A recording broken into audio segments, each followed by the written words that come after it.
What's going on, Humble, Texas? Welcome to episode 110, season 7 of Talking Throws Podcast, Texas Style. I'm Coach Jason. And I'm Coach Jen. And we are throws coaches with the track club, the Thorn Factory. You can check out our bios at the website, thethornfactory.com. Also at that website, you will find links to fourthrows.com and to Fiber Sports as well. And then also a tab for our shopping page. So if you're looking to buy a Christmas gift, that's a great place to go shopping. Also, you will find tabs to link to the podcast and to also lifting DFW. So the website again is thethornfactory.com. Also, too, we can do online lessons, one-on-one lessons, and that can be through FaceTime. We can do video assessments. Anything you need, just let us know. If we don't fit in your area, we have Coach Jarvis East at the Thorn Factory and Coach Knight Power and Performance out in West Texas in the greater Abilene area.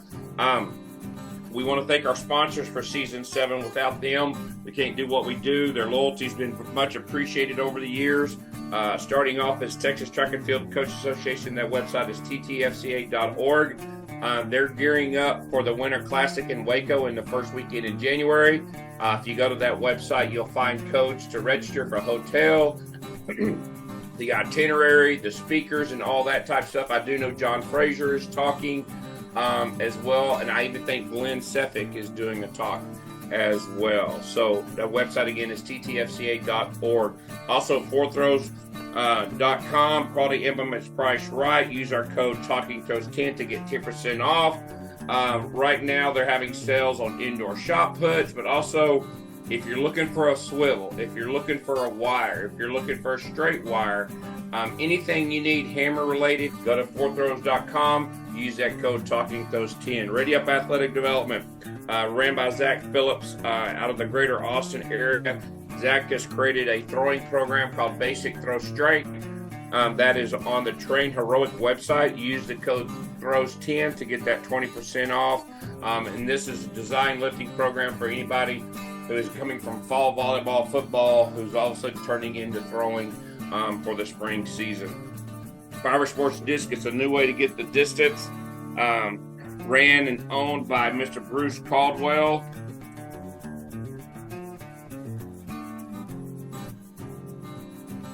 Close to Twister 1.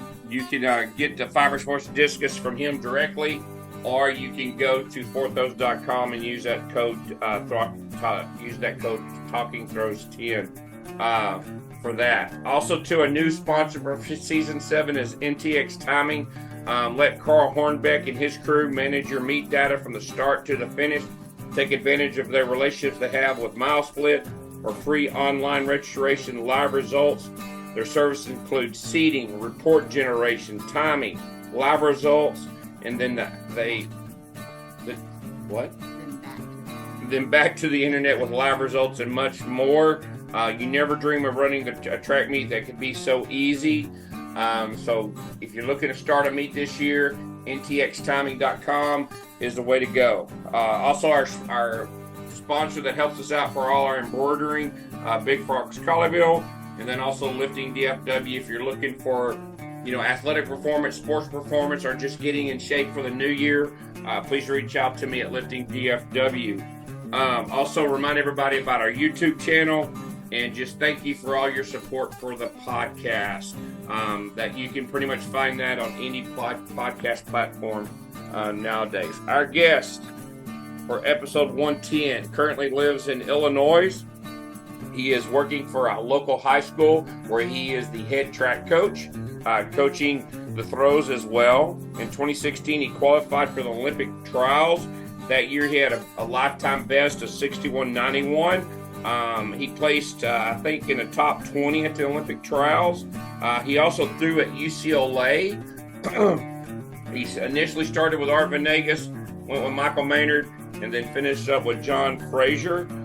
During that time, he was a Pac-12 champion in the discus, and he had a PR in the discus of 59.95. In the summer of 2009, he placed 4th at the American Games, and then he is a graduate of Humble High in Humble, Texas, where he was a state championship his junior and senior year in the discus. And please welcome to Talking Throws Podcast, Texas South, Matt Kosecki. We can hear you now. We can hear All you. right, how about that, huh? Well, how are you, bud? I'm doing great. I'm doing great. That's So, awesome. for sure. Well, this So, is so cool that you guys seem like you got quite the setup, and you. I mean, your guest list is. I can't. I was going down memory lane just reading all those names. I was like, holy cow! I mean, you guys really have. You guys have talked to some pretty cool people. He does a great job of hunting them down, but we have been very blessed with the people who yeah, have Yeah. talked this to has us. started during COVID on a Right. brainstorm, and I was talking with Madison Throws Club and just kind of brainstorming, and I was like, hey, I'm thinking about doing this, and we kind of brainstormed some ideas, and he gave me this Yeah. idea, and I kind of bounced a couple things I want to do back with him, Hmm. and next thing you know, we started this, and That's we the just Madison Throws Club up in Wisconsin, right? yeah, yeah. Yeah. Yeah, you'll have to that's not too far for me. That's not too far. That's, you Oh know, wow. Okay, you know. cool. Yeah. So yeah, and it just kind of taken off, and once we got Ryan on and had him on, that kind of Sure. catapulted Yeah, everything. yeah. Right. And next thing you know, it's not to say that we've done anything cool, but like we've had a download or at least an episode being listened to on every continent. So That's pretty cool. it is. Fun to see. The Yeah. people from New Zealand or in Uh-huh. China or listening in Asia are listening to us, and we're like, Right. Yeah. so Right. Yeah. Well, I mean, if you think about it, so much of throws in Texas is also at a national and global level, right? Like, I mean, there's so many people that are rooted in Texas for in throwing that also are, national level or world class. So yeah, we're for trying sure. to. And you're episode 110. So Wow, that is so cool. So Get started then. So Matt, thank you so much for being on. Just kind of update our audience on what you're doing currently, and Mhm. and since you've kind of retired from throwing. Yeah, sure. So, in the middle of COVID, I actually ended up moving up to Chicago. At the time, I was at Conroe High School, Yeah, teaching and coaching track at Conroe High School. My wife, who I met as another teacher in Conroe ISD, was born and raised in Chicago. Went to Michigan State and played volleyball there, and then just kind of like on a whim moved to Houston and started teaching. And so we meet her, or I'm sorry, I meet her there in Conroe, and we're planning is to get married in June. We're kind of like at the time, saying, okay, eventually we'll probably move up there just because her whole family is there, and that's kind of just where how she's saw everything going. But um, with COVID and just the kind of like almost like the break of it as teachers, where we were able to just have all this free time, everything's happening. We just said like, "Well, this is going to be our opportunity," and we moved up to uh, moved up here to Chicago. We had made the plan to do it right before COVID hit, but like when COVID hits, we're like, we're gonna move. So I was teaching Conroe students for probably like a month and a half living in Chicago. oh Uh, wow. so yeah, and so it just so happened, right? I got a job at a school. It's called Sycamore High School. It's about an hour west of Chicago, and last year was my first year as the head track coach there, and so uh, it's been a whole lot of fun for me, kind of just like sinking my teeth into this school that, if we're being perfectly honest, was not necessarily like a track school, right? It was like I got the job there, and I was an assistant coach there for 2 years, and then the coach who was the head coach was also the department chair for me, what do you and teach? I'm a social studies teacher, so I teach government, economics, U.S. history, Yeah, all the and things. yeah, and we he basically tells me after 2 years, like, hey, listen, like this, I know that your passion is track and field, you're younger. Like I want this to be your program, so I would think you should take over. And so last year just had a whole lot of fun being able to really be my first time coaching the whole team, right? Okay. Up until then, because I had done, either whether it was volunteering at high schools or coaching at the middle school level or coaching at the high school level. It was always I was just the throws coach. And so this past year was my first year as the head coach. So I could, I mean, I wrote like the day to day work for the jumpers, the runners, the sprinters. I just wrote it all. I was like, I got so many thoughts. I got everything. I want this to look like this. I'm gonna, strip everything down. I'm doing it all. And I don't know if I'm going to do that this year. It was it was a lot of work, right? I found myself, I'm like walking these guys through block starts, right? Oh, I'm just like, this is how we need to do our block starts. This is this, and meanwhile, my throwers are over there like doing warm up ground pounds or something, and I get over there halfway in or anything, and so um, at the end of the day, I think that I love the I've stopped throwing. I love the program building, the athlete building just as much as anything else because I'm getting they're ninth graders. I get them, and this is we're building, we're working towards something, and just seeing that growth, you know, where I am. So many of them are first timers in ninth grade or first timers in high school. That it's just a whole lot of fun competing at that level because it's also a very level playing ground, right? So I'm not competing against kids who are prodigies growing up, really, for yeah. the most part. And so that's it's a whole lot of fun just really feeling like you're building that program. And so that's kind of the quick catch up of what I'm doing. I talked to so many people who are coaches now, right? And it's funny, the more you talk to them, I'll either talk to my friend Brett Christensen, who's the Yeah. throws coach at Rice, or um, I catch other throws coaches in the area, throws coaches that I remember from back in Houston, and we all have the same issues, right?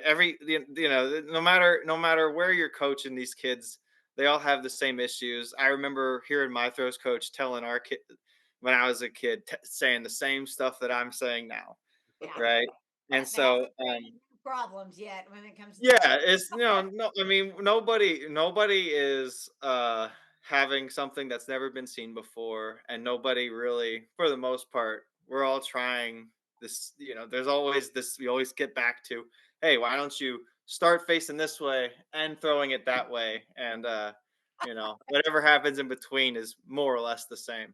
Okay. So as you're the head coach, do you have any coaches on your staff? Because like at Conroe in Texas, Yeah. a lot of your track coaches or your football coaches. I was Hmm. wondering if your kind of job delegation authority and all that stuff is spread out among assistant coaches as well.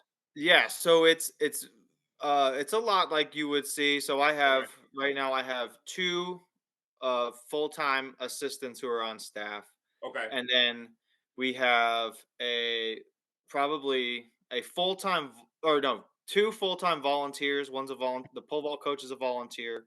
Oh, wow, The okay. distance coach is a retired teacher who used to be the head track coach, used to be the or he's still the cross country coach, but now he just volunteers his time for the spring.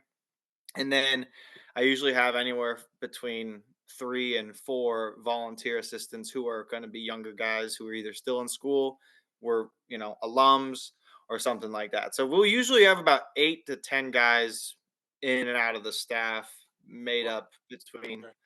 uh Do you have boys and just girls on the track team, or is it separated?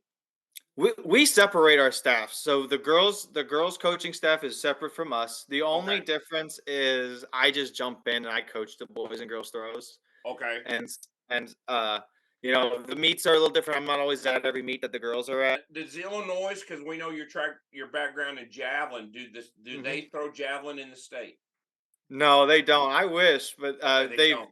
yeah, it's the same as what it would be in Texas. Okay. There's some meets. You'll have some meets in the summer where you can have them. I worked a couple meets over the summer where it was those. It's almost like those Twilight meets you used to get at Rice, Yeah. right? And so I worked a handful of those where they would hold. It was actually really cool because it was just throws, and it Oh, wow. was open, and it would be shot put, discus, javelin, and hammer, and they had all of it, all different ages showing up. There was a girl there was prepping for the Paralympics while she was there, so she threw there, and that was really cool to see.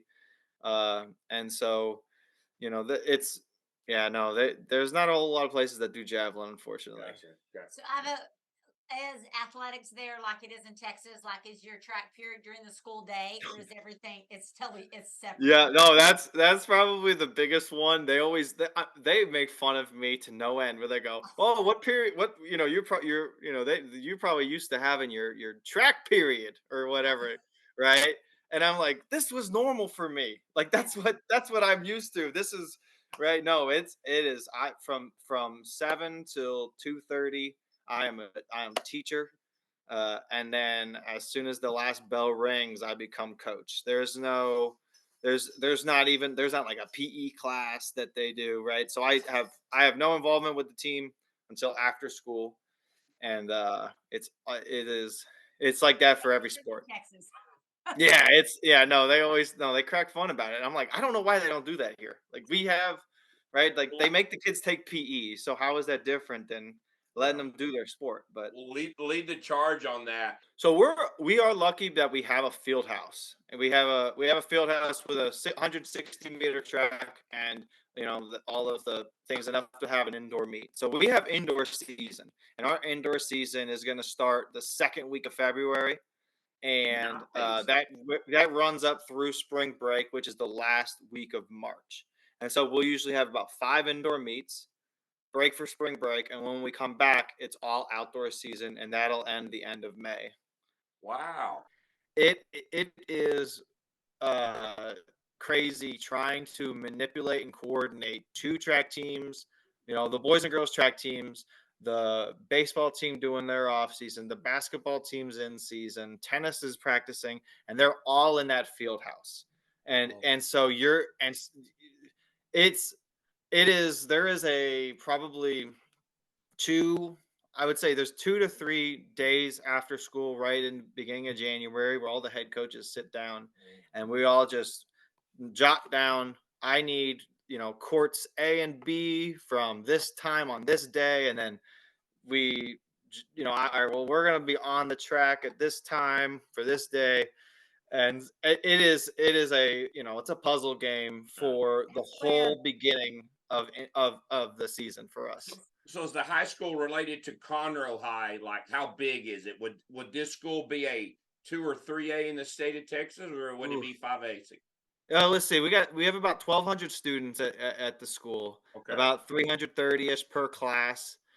It's not as big as Conroe was, but it's not a whole lot smaller.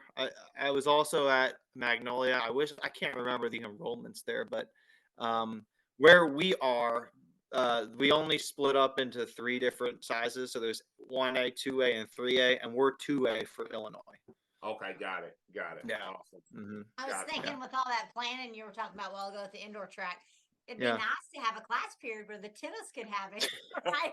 And you're like, Yeah, that's a great point. We could solve so many issues. solve so And the many other issue, problems. right? And the other issue is, when I was at Conroe, we had track class, and uh, if we had a thrower, it would be, oh well, during the class we'll do shot put, and then after school we can do Yep. discus, or it was just so easy for us to do the planning. For us, it's after school, it's all after school. Everyone's sharing the space, and I mean, if you wanted to, we could bring kids back at 5 and try to share it that way, but for the most part, it's almost just, all right, guys, we have, 20 yards of wall space today. So we're just going to throw into the wall for an hour and a half, Yep. right? Like that's where we're at today. Meanwhile, at the same time, the sprinters also do not have anything but wall space because the track's being used by the girls or something. And so they're doing like their sprinter like technique work into the walls, or they're doing plow bounding outside of the lanes because we just are having to coordinate, this kind of where we are. Awesome. So, what's your wife coaching and teaching there? She's the head volleyball coach at the school she went to, Oh, and Okay. she's teaching special ed. Awesome. And Now, yeah, y'all have a and kiddo, so right? we do. We have an 8-month-old, wow. and yes, and he is we so I'm personally very nervous because he's doing everything with his left hand right now. And uh, there's like this running joke for me where every time I see throwers who are left-handed, I'm like, I can't. I'm done. I'm not going for it. I'm not doing this. And I always talk about like, no, I was like, I did refuse to coach lefties. I just hate. And then next thing, so of course, my son, everything he's doing, he's grabbing everything with his left hand. He's doing all Uh-oh. this. And my wife's pumped because in volleyball, being a Yeah. lefty, it's like, you're all of a sudden you're shocked and you're missing blocks or what, Yeah. Yeah. all of this. So, Well, um, just get him a little tennis ball with about a half a wire on it. Give him a little handle. Teach him to be a hammer uh-huh. thrower. Oh no, there's nothing worse than a lefty hammer thrower. You got to move the cages. Everyone loses their mind. I'm like, there's no way you can totally spin the other way. What is the Right. Yeah. difference, right? Exactly. Like, Well, let's So, let's start picking up with a little bit of your throwing career, going back to sure. the trials in Eugene in 2016. You know, Hmm. you throw. I think was that your lifetime best, the 61.91 meters to It qualify for was. that. Yes, it was, and that was a really cool time because I for a month leading up to the trials, I went out to Texas Tech, and I was staying with another legend, whatever you want to say, Cole Weldon, who went to Texas Tech, and both of us were really seeing some like really good gains there at the end. Um, I think had it not been raining at Eugene in 2016, I think I could have PR'd again. Like the way I was hitting in training, uh, I threw 61.91 in dead wind there. It was just a nice day, and that was about where I was in training. And the day before we threw at the trials was a gorgeous day, and then we get to the trials, and it just starts pouring raining. The way I remember it, and the way I feel like I tell the story now all the time, is I'm like, the only people who qualified were the guys who got their best marks in the first round, because then the downpour came, right? And we saw guys who were really booming them. Like Rodney Brown was booming throws at the time, and I remember Jason Young, same thing. Yeah. He was hitting big throws, and both of those guys, they're all those super dynamic, love to spin with speed and fly it, and with the rain, they just were missing. They're missing, right? Yeah. And so, uh, Mason Finley, he was throwing. I don't think the rains. I think that helped him. Yeah. But yeah, the with the trials, it was an interesting way to kind of uh, to finish up. My goal after I graduated co- college, which was in 2014, was to go to the Olympic trials and kind of almost like that, let the chips fall, right? So Yeah. it was a 2-year commitment that I had in my mind, to really dedicate and just see, like, let's get to that, because I was really close to qualifying in 2012. I had a good year there. I think I was only a sophomore that year, but I threw about 59 meters, and so I was kind of just under that qualifying mark. I went to a couple of those um, postseason meets to try to hit a mark, and just couldn't get much over 58 and 59. So I was too far down, and so 2016 comes around. I really wanted to, go to the trials and uh, kind of hit that, and then while I was doing that, that's when I was doing my online teaching certification program. So that kind of following year, I'm like in classrooms, and then the year, like I guess that full year, calendar year after that, I was teaching full time. Perfect. Yeah. So I really think that one of the more fun times I had if I'm thinking like specifically right as a thrower, was right after I graduated. I and this all comes about at the West preliminaries at NSLA West preliminaries in Arkansas back in 2014. I run into Patrick Pyle, who was a longtime assistant coach at Rice University, who I had known kind of just growing up being a prep athlete there and right doing all those meets there. And he tells me, he's like, well, he's like, oh my gosh, your buddy Breck is going to be the throws coach at Rice next year, and he is my age, right? So he's a Sam Houston State grad, and he's going to be the Rice throws coach the following year. And so he was at the meet uh, for Hammer, and I bump into him, and we get to talking, and right there at the West preliminaries, we make this plan that I'm going to move back home and I am going to go to Rice and we are going to work together for 2 years. He's going to coach me for me to keep throwing and go on to the Olympics and, like whatever else. Right. And so that's like our plan. Meanwhile, I was like, I'll kind of just figure out the rest later. Like, I know like all of my stuff's in Los Angeles. I had been in Los Angeles for 5 years and everything, but it was like this was my chance to continue throwing. And up until then, I kind of just didn't know how that was going to go and how that was going to happen. And so I'm all in. I found this on the web. I'm all in. And so I'm really lucky. Like I said, my parents were super supportive of me moving back home. When I was in high school, my dad went to took me to every throwing practice. He took me to throw medicine. Like we were in the high school parking lot, 3 nights, 4 nights a week working on medicine ball. Or the plan was that he could fit me in to his schedule at like 7:30 in the morning before his first group of whoever it was that was coming in, and I just had to get there. And if I was there, I could go in, I could throw, I could lift, and then I would just be out of there by the early morning, mid afternoon. And so the thing is, I when I got home, I did not have a vehicle that year. So I just did not have a car. My parents they did not have an extra vehicle for me, and so the deal was I would make the short trip. They would drop me off. My parents would drop me off to the park and ride in Kingwood, Texas, where they live. And I would take the park and ride to downtown Houston. I would get on the Metro bus from in that first stop in downtown and ride that down to the medical center, which I realized then like it is just a short walk to Rice University's track stadium from there. And so that was my morning commute every day. I think it was in total it was usually like an hour and 45 minutes. So it was like, the whole morning in.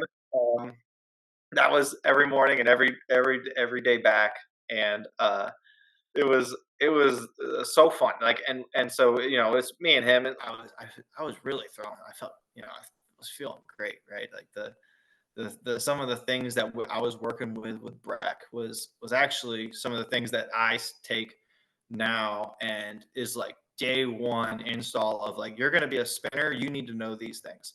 And so one of the kind of like the bedrocks of it is this progression that you do. It's just the drills progression, and it's like it starts with the most basic fundamental movement of anything, which is just you're in a stationary position, you push through the ground, and you can go up, and you just feel yourself pushing through the ground, right? You feel that 2 feet squared up, pushing through the ground, and so that feeling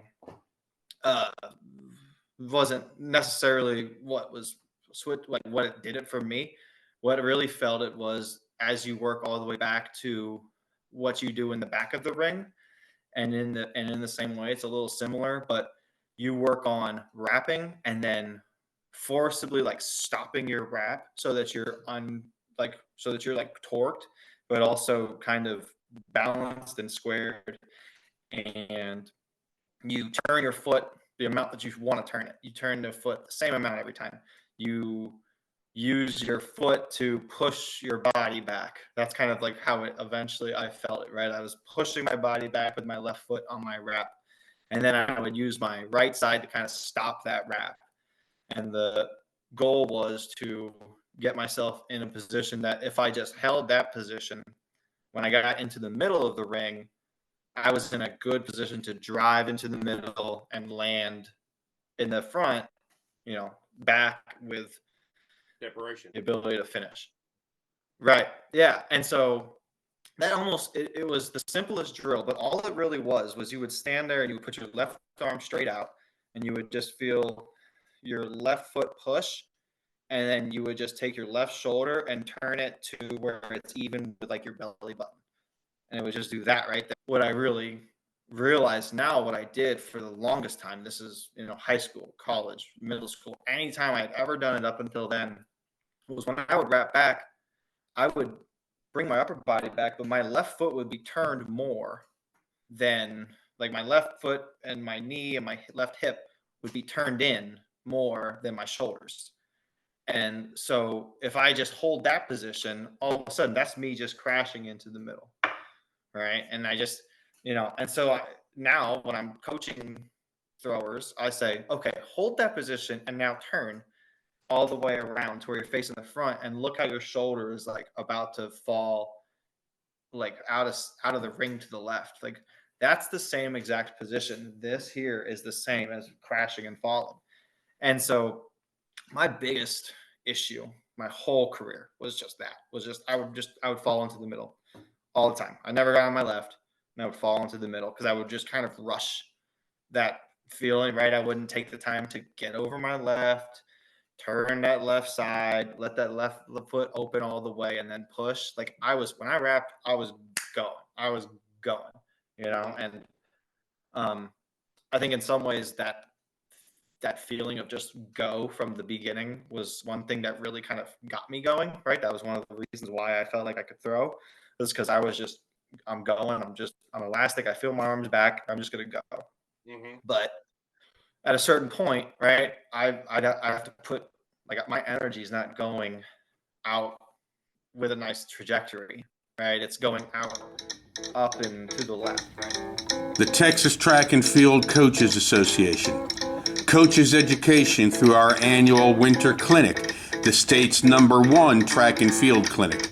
Texas Track and Field promotion, our postseason Meet of Champions, lobbying efforts with the state's governing bodies, the Texas Track and Field Hall of Fame.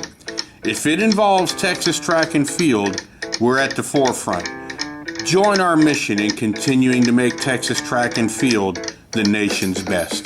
That was probably the #1 thing that was my goal to fix after, in those 2 years. I was like, okay, how do we break it down? And it was this progression drills that I think it was like it was somewhere through John Godina, who kind of had these drills, and it was, you do it with a med ball. Mm-hmm. If I was pushing in the air and I could stay back, I'm pushing that ball, it goes straight in the air, and I know that means that I am still using that back leg for as long as I need to, right? Because you want to be on it until you're fully squared around in the finish.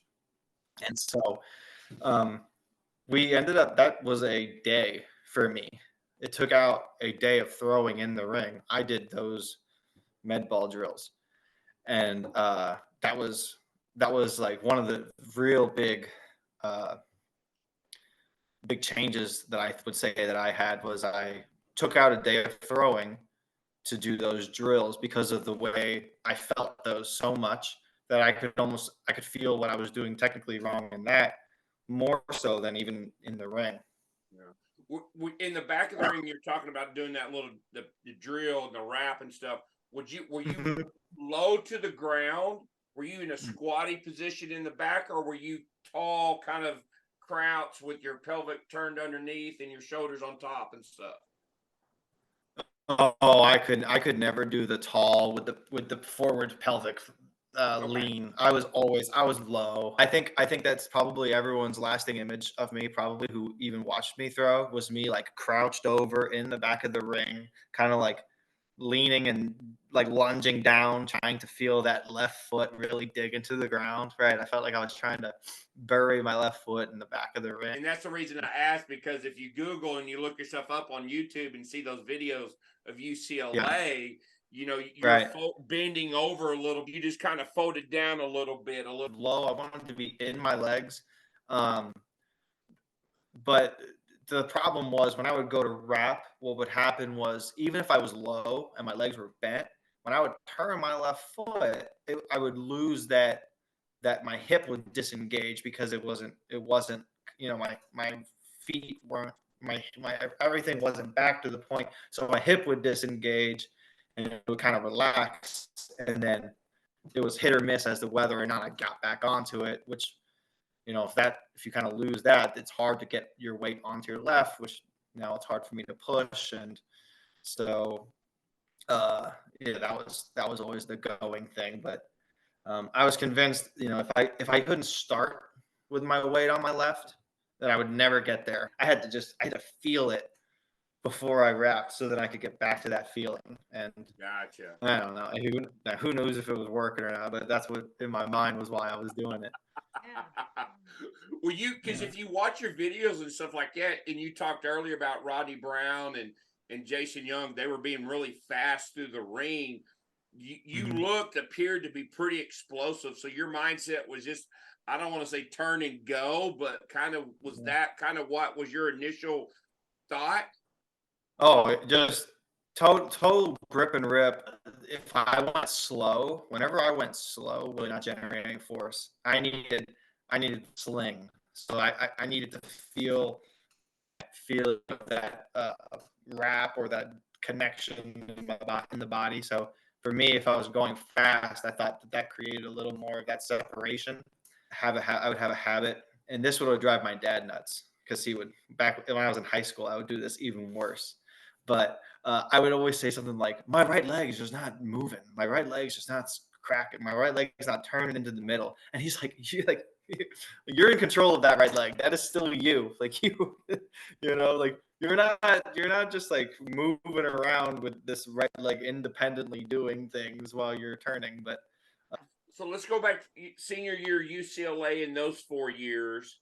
What was that experience like at UCLA Mhm, from a boy from Humble, Texas, going out to California? mhm, At what is at probably at that time the mecca for throwing at the legacy mhm. that UCLA has. Yeah, And right. being John Godina, John Fraser, Susie Mhm. Powell, Yeah. golly, John Ogden, just anybody and everybody. Mhm. The top 10 leaderboard at UCLA is more competitive than anything that I think that you can see in any other school in the country. Uh, when I was there, you had to throw 203 feet to be on their top 10 list all time in the discus, and you had to be like 66 feet to be on their top 10 list all time in the shot put. They just had, you know, everything from 66 to 72 feet in the shot put, right? And now they have all the way up to, I think Julian threw 66 and some change. I think he had a 68 at a meet in Claremont. I can't remember whether or not that counts. There's always some confusion about that for some reason. Like he threw while he was in college further than anyone else ever did in college before Elecna. But I mean, he threw a 68-meter throw as a college student. So I don't know if he had the collegiate record or not because it was at some meet at Claremont. But either way, there was that top 10 list you had to throw 62 feet to get to the top 10 or 62 meters. I mean, but yeah, so when I got there, that was my number one school. My sophomore year in high school was UCLA, and I mean, that's where I wanted to go. I had my heart set there. I was pretty confident that would have been the best bet for me. And so it was my senior year. I get an offer. I get a full scholarship offer my senior year, probably in October around that time. I scheduled to go on an official visit in November, and then I commit to go there in November, like maybe like the 2 days after I go on my visit. I'm like, I'm coming. Like, this is perfect. This is awesome. Art Venegas was just, he had me so fired up to get out there. The guy, he was, the most, the best hype man you could ever imagine, right? Like, he's like, you're going to throw better than your high school PR, your first year there. Like, you're going to, and it was amazing. And it was going to be me and Mason Finley. We're both committed to go there. We go to junior nationals my senior year of high school, and we get first and second place at junior nationals in the discus. And we're like high-fiving, we're going down to, we're doing all that. And then next thing you know, we come back and I get a phone call from Art Venegas saying he gets fired. And so they fire him right in, a month and a half before I'm supposed to enroll. And I had been committed there for months, right? Yeah. And I'm trying to figure out what I'm going to do. I'm getting Facebook messages from coaches saying like, well, now that you're back on the recruiting thing, let's talk. Let's see. And I was scared that if I pull and ask for my release, that now all of a sudden I don't have a scholarship. And now I have to go back out and find one. And so, I wasn't ready to, ask for my release yet. And so they pretty quickly hire a new coach. They hire Mike Maynard out of Boise State, and he has a great track record, right? He had coached Justin St. Clair. He had coached, gosh, I'm drawing so many blanks. He had, just a long list of guys. And he comes into my house. The first thing he does, right? He comes to my house in Humble. Okay. And talks with me, sits down, me and my parents, and shows me this thing of basically saying like, we can still, like, I can still have this program where you want it to be. Like, I'm not Art Venegas, but this is my program. And at UCLA, we can make this happen for you. So I'm in, I buy in. Like, let's do this. And, my first year there, it almost, it kind of felt like it was a arranged marriage in some ways, in the sense that, he didn't necessarily have that several months of us talking things out. We're figuring each other out my first semester at UCLA, and it's going well. And then in the spring of my redshirt year, I throw the 175 at one meet at Mount San Antonio College, Mount Sac, and I throw a mark that it was like, this was my first time throwing a 175 after doing the whole off season of 2K work. And it was like a 57 something. It was 100 high 180s, and it marked me top. It was number 6 in the world that year. Yeah. And I was disappointed in it because the year before I threw 196 feet as a high schooler with the 175. And so I'm disappointed with it, but even still, I'm going to go on to the junior nationals that year. And I just have a bad couple of weeks leading up to it. They go off to nationals. So I'm on campus by myself. I'm going through my first ever finals week right around the same time. And I get to junior nationals and kind of bomb. I get like, 4th, right? Which is 2 places worse than I got the year before at nationals. And it just, I felt like I had like lost my technique in the 3 weeks between that meet at Mount Sac and then this meet. Yeah. And I just happened to pick the javelin back up, and that starts going really well. And I hadn't thrown the javelin since I was a sophomore in high school, and I had been pretty competitive with it, right? I was throwing prep like as a youth. So when I was 16, I was the top qualifier to go to Youth Worlds in the javelin, but they didn't end up taking any javelin throwers because I was I was at the B standard. It didn't have the A standard, and they weren't taking anyone to Youth Worlds who didn't have an A standard in an event. So they didn't take any javelin throwers. But that was me my sophomore year of high school. And I was, so then I pick it back up, and that's kind of like my saving grace, like getting me through my redshirt freshman year, because my discus is just a struggle. I'm all out of sorts. and I'm throwing it, and it's going really well, consistently over 220 feet in the javelin. And at the SC dual meet in warm-ups, I just feel something on one of my warm-up throws, and I'm just like, oh, like in my elbow, right? I'm just like, oh man. And then it was like I threw uh 60 meters that day at the USC dual meet. A week later, I throw 55 at conference in the javelin. And then 2 weeks later at regionals, I throw 52. And it was just whatever happened. It's like my arm, my right arm, I never really got an MRI or anything. I could just feel it. It was either dead arm, right? Or Yeah. just a UCL, right? Just something in there. Did Maynard influence you to pick the javelin back up with his background with javelin throwers? Yes. That was part of why I wanted to. You know, I was doing the javelin training. I was running more. I mean, I kind of felt great too, because I was like trimming up a little bit because I was doing javelin work. You know, so I'm like kind of feeling good and Lean. you know, feeling physically good, and that's probably why my discus isn't going as well. But you know, it's okay. Like, No, you're outdoors. You're at redshirt freshman year. You still make fifth in the conference. You know, your freshman year, so that had to be pretty good considering, you know, the Pac-12 probably at that time was probably the best conference for throwing on both the male and female side. yeah, it was a really big proud moment when I was able to get that out there. That was a big PR for me. I had thrown uh just barely over 50 meters in practice leading up to it.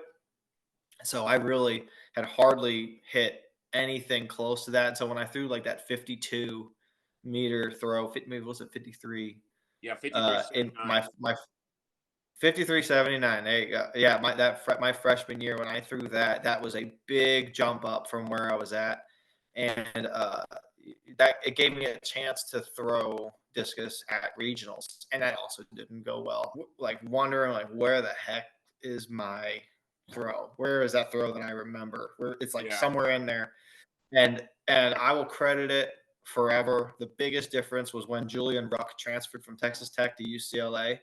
Really? And when I got to train with him, that was hands down the biggest impact that I had in college by far, more than anything else. And it was picking his brain all the time, training with him all the time, watching him throw all the time. I qualified for nationals on my first throw that year, and just everything was just really clicking, and it was. My confidence was high. The technique that I was trying to do really felt like it suited me, and it was just really in a good spot, right? And then I kind of plateau because I'm sticking in that technique. So I'm plateauing in there. I don't throw much more than 58 high, 58.8 my junior year. The regional doesn't go as well. I get 13th at regional that year. So I'm the last guy out, the first guy out. But then really commit my last year to getting back in there. So then I qualify again for national. Yep, I got first my sophomore year, second at conference my junior year, and third my senior year. Okay. By the time we were both seniors, John Frazier was the head coach. Mike Maynard was going to continue to coach me and Julian, and the other guys were going to be coached by John Frazier. And me and Julian were also writing our own workouts pretty much. We were writing our program. We would sit down with Maynard, and we would kind of go through this like basically block by block what we want to do, what we want to get done. Have any desire through that training and with Frazier and anybody said pick up the shot put? Such a bad shot putter. I told you how just similar to how I couldn't really feel that feeling of pushing and driving with my legs out of the back. I couldn't feel the feeling of pushing the ball. So pushing a shot put was not the feeling that I really had at all. Got to college. At one time, I tried to do a spin with the shot put my redshirt year, and the ball comes off my neck as I'm entering the middle of the ring. and I just like duck for cover, and the ball lands like on the toe board. And they were like, "You're not throwing a shot put." I was like, "Okay." Yeah. But the college days, like I look back, I wanted to be right. I want to be a first team All American. I had these goals of hitting, these big marks. But every time you look back from a longer distance, you kind of feel more proud of how you do, right? Like I feel like, all right, like there's still a lot of great things, like 2-time second team All American, and then at Pac-12 champion. So have you talked to him in any post-collegiate or maybe your senior year before your freshman year? Have y'all spoken again, you and Art? To Venegas? Yeah. Yes. Oh yeah. Okay. So I got to talk to him a whole lot. He was at the Olympic Training Center Okay. while I was down there for a good while.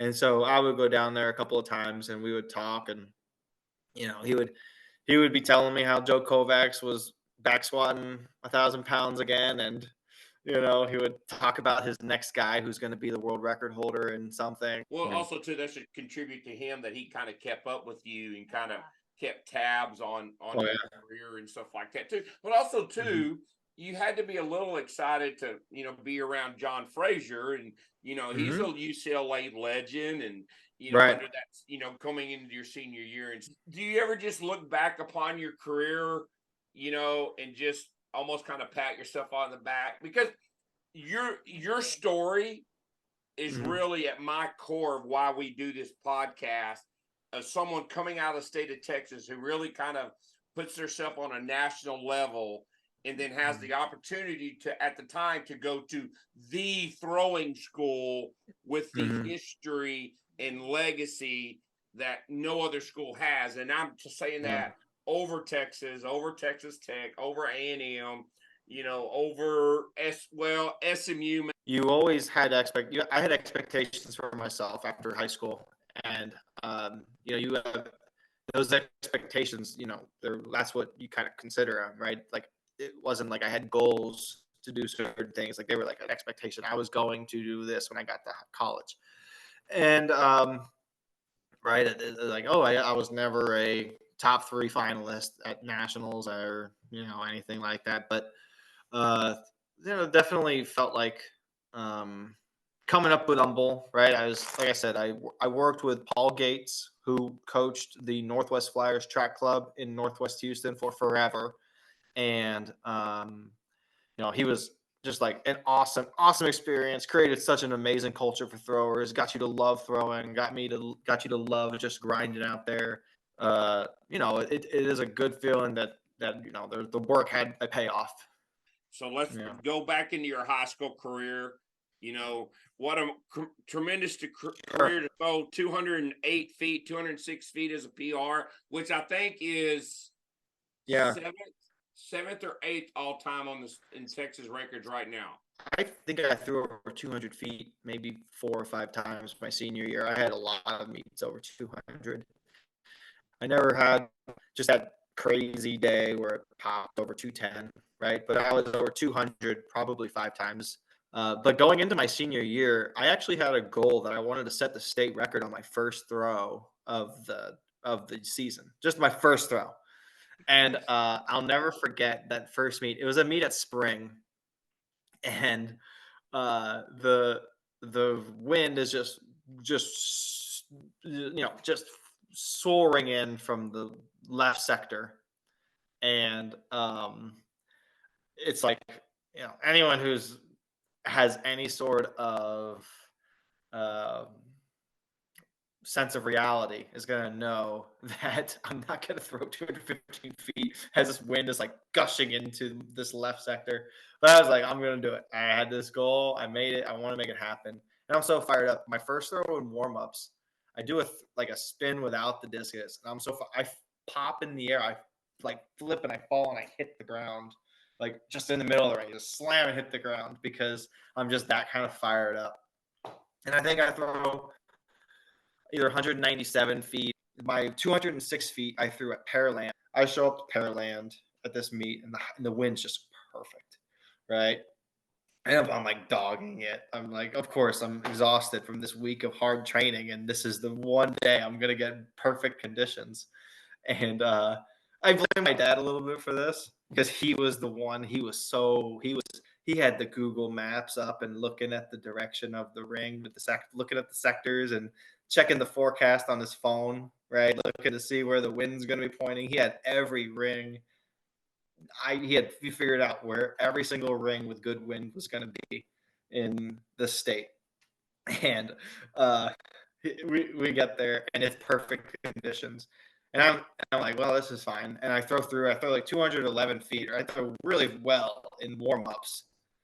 And I just keep throwing because like I'm so excited to be watching these bombs. I take like 10 warm-up throws, right? Because just keep throwing these bombs and warm-ups. And then by the time I throw in the meet, I throw like 206 feet. And I'm like, all right, well, this is a good day. I'm ready for state at the very least. And I think I throw 205 feet at state my senior year, which was the 5A state meet record. I think there's a picture in our local newspaper in Humble, and it's like right after I threw the last one. It's like me like clapping my hands right after my last throw because it's like I won state, but I didn't hit the state record, which was another one of the goals of mine.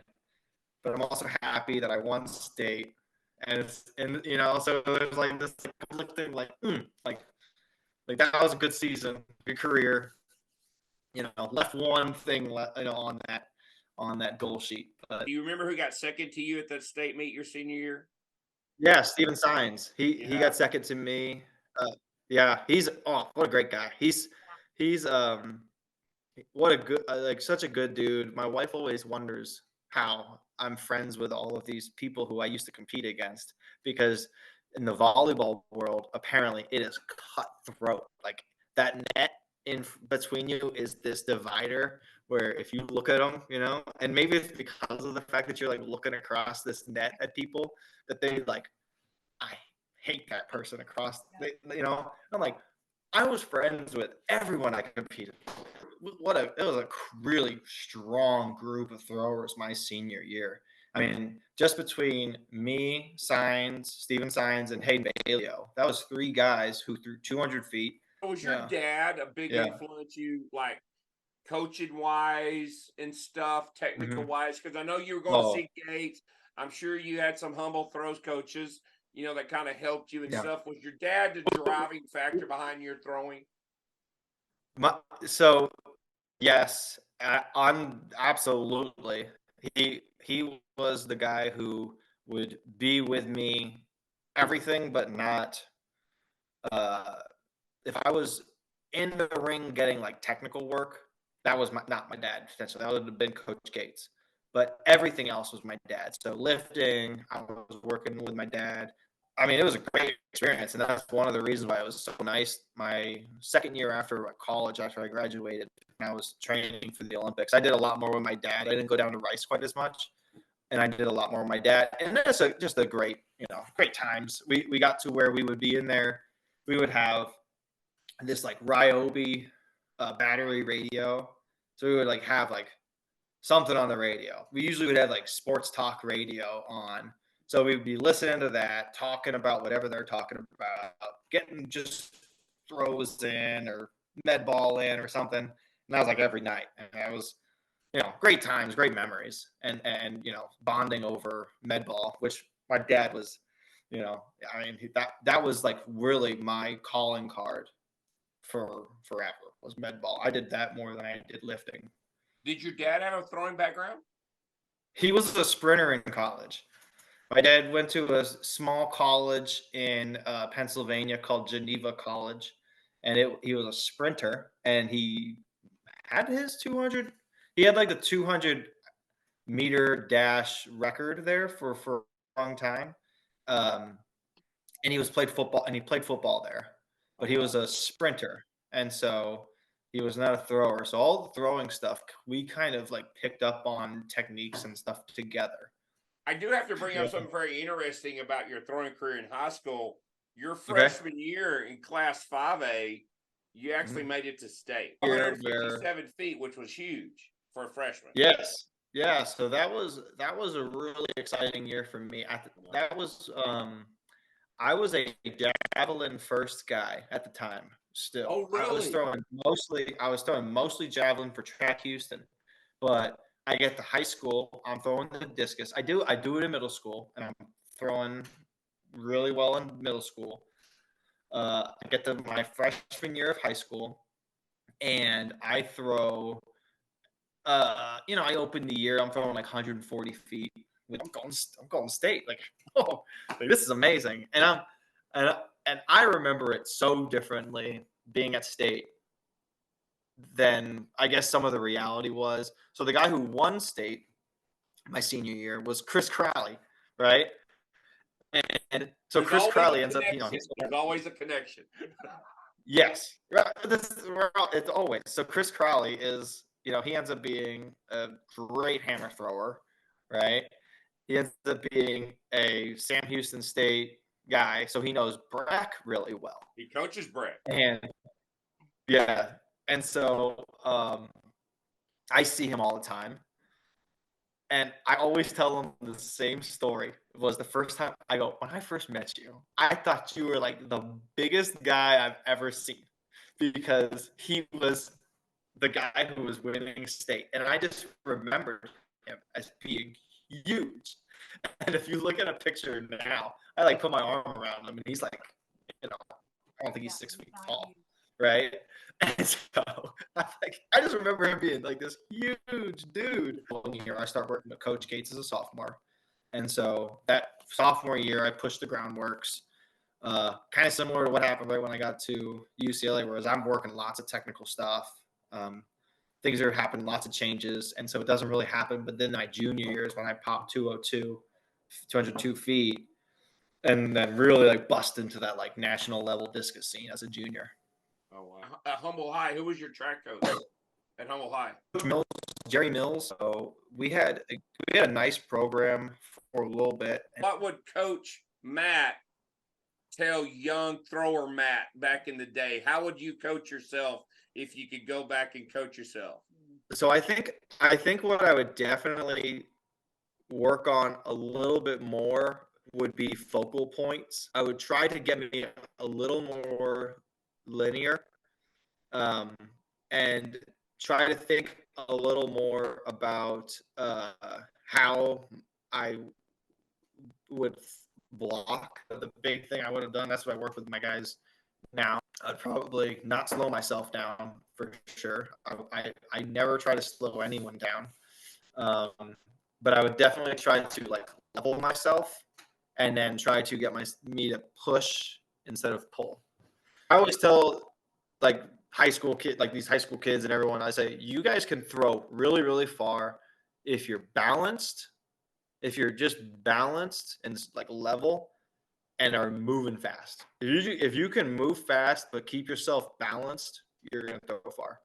Well, man, what an amazing story. Really, it is. Thank you so much. No way. Oh my gosh. All right. I got a lot of people excited to hear about it.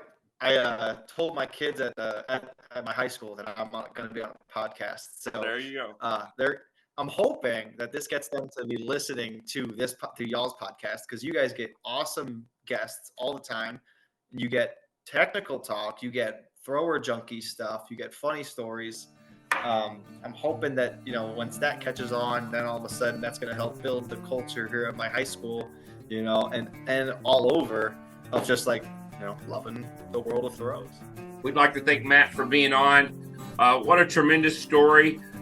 Just the love and passion that he exuded through the screen was very obvious. Just for him, his relationship with his dad, to the influence that they had of training and doing all those medicine ball drills with the goal of going to UCLA, the premier throwing school at the time. To have an opportunity to go throw out in the Big 12 was a huge accomplishment as well. I'm sure maybe his career didn't turn out as well as he thought it was going to do, with some ups and downs and changes in coaches and all that. But he did make the most out of it, and he did qualify for the Olympic trials. And the cool thing about what he's doing now is he's He's Paying it forward. paying it forward with everything that he learned from his dad, from those coaches at UCLA, and he's instituting that and instilling it in his current athletes. From the time he got to work at Rice with his friend Brett to all of those things he is learning, he's passing on to his throwers there in his small school in Illinois, where his goal is to build a really good track team and get some throwers. Yeah. So that's exciting. And I just think his passion for track and field is going to grow the sport in anywhere he's located for sure. So we thank Matt for being on, and we look forward to seeing what his kids do up in Illinois in the future. That's right. All right, we want to thank our sponsors for season 7. Not Talking Horse Podcast, that's what we are. Mm-hmm. Texas Track and Field Coaches Association. Go to TTFCA for all the information. Track season is just around the corner. Indoor season coming up. So check that out for anything you need. fourthrows.com as you're getting ready to get your implements.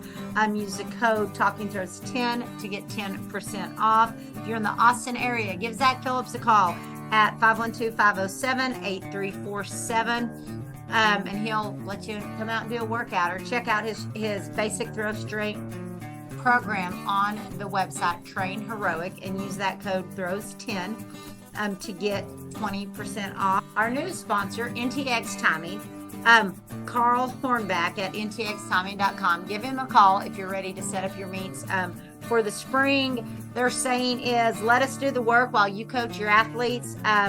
And we know at some track meets sometimes we're waiting. You're not waiting around on them if you let them run your track meet. Let them come out and set up what you need. All right, and Big Frogs in Colleyville for all our embroidery needs. Contact them at colleyville@bigfrog.com. Hello, Talking Throws Texas podcasters. I'm Bruce Caldwell. I'm here today to introduce the FiberSport Discus. Yes, many of you thought I only made great vaulting poles. I have been bringing quality discuses to the throwers' hands for over 40 years. First as Cantabrian USA representative, then for the past 10 years as the Nelco discus distributor. I introduced the yellow-plated discus for the plastic's best durability. If your FiberSport discus breaks, we replace it. Our studies have reached into the science of using a wind tunnel and adding microchips to the discus to find the spin, the gravity, the flight stability of the discus. We have found it's not about rim weight anymore. It's more about creating a balanced stability to allow the discus to fly and surf the wind. Our new FiberSport discus is made to be selected to fit your needs, no matter the weather, no matter the conditions. Check out our discus selection guide at fibersportdiscus.com and find a dealer in your area that sells our fine product. Thank you, Jason and Janelle, for allowing me to talk with your listeners on Talk and Throws Texas Style. Don't forget to check out our Lifting DFW. Follow us on all of our social media. We have a lot of great things going on. We're lifting in garages and outside, and cold weather isn't stopping us. So if you're ready to learn how to do some Olympic lifting, no matter how old you are, give Jason a call, Coach Hayes a call, and we'll hook you up. And then go to our shopping page, check out all the information about the Throwing Factory. If you need lessons, if you got a little one who wants to get involved, FaceTime lessons, anything like that, look at that. And then go like or subscribe to our podcast and to our YouTube channel. Yeah. All right. Thank you, guys. Thank you.